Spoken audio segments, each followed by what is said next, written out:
1 week ago, a manhunt for an attempted cop killer ended with the shooter lying dead in a cornfield before it all ended. 3 officers were wounded and a sheriff's canine was dead. Queen City News Chief Investigator Jody Barr asked why it took more than 9 hours for the state to issue a blue alert. It's a warning system notifying the public and other law enforcement of an armed and dangerous person. It's okay to touch the door handle. There are so many bullet holes in this McBee police car, it's hard to count them all. Nearly every shot ripped through the glass and steel surrounding the driver's seat. Most of the holes were aimed right where Officer Jarrell Wright's head should have been. But the officer had slumped down in the car and played dead. The shooting happened 1 week ago at 11:13 p.m. When first responders got there, the shooter was long gone from McBee.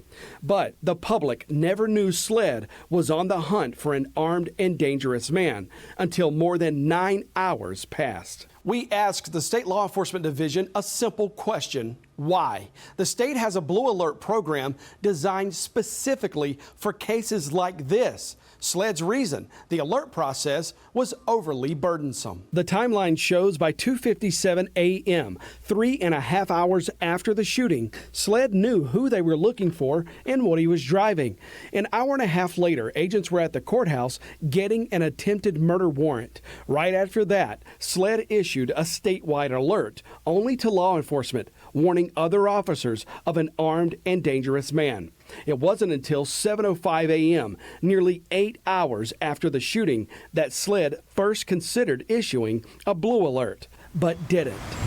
Meanwhile, somewhere out there, the gunman who unloaded 60 rounds at a McBee police officer was still on the loose, and the public was still in the dark. Just past 8:30 a.m., SLED finally approved the blue alert, but it still took the agency another 25 minutes to get it out to the public. At almost that exact moment, We're going to move to the cones back there.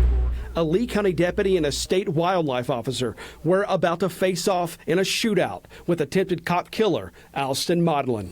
The guy that was driving the vehicle, I'm going to say, tried to ambush him.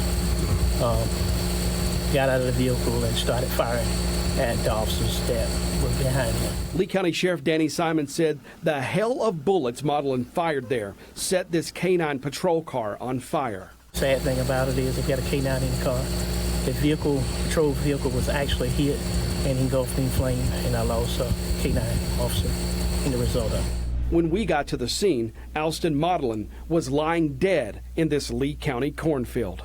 Because we pushed for answers, SLED admitted it took way too long to issue this alert. And SLED is now rewriting the criteria on how it issues blue alerts. SLED criteria that were drafted in 2012 proved to be overly burdensome and was vague regarding NCIC entry. The criteria have been updated and will be posted to our website by the end of this week. In the early morning hours, it was important to notify law enforcement, who in this case we thought most likely to encounter the subject, that the subject is extremely dangerous and has shot a police officer. This was a targeted attack against a law enforcement officer. Could a blue alert have been considered earlier? Yes. Should a blue alert have been considered earlier? Yes. The Lee County coroner tells me an autopsy shows Alston Modlin died by suicide from a single gunshot to his head. Now, we still don't know much at all about Alston Modlin or what drove him to try to kill police officers last week.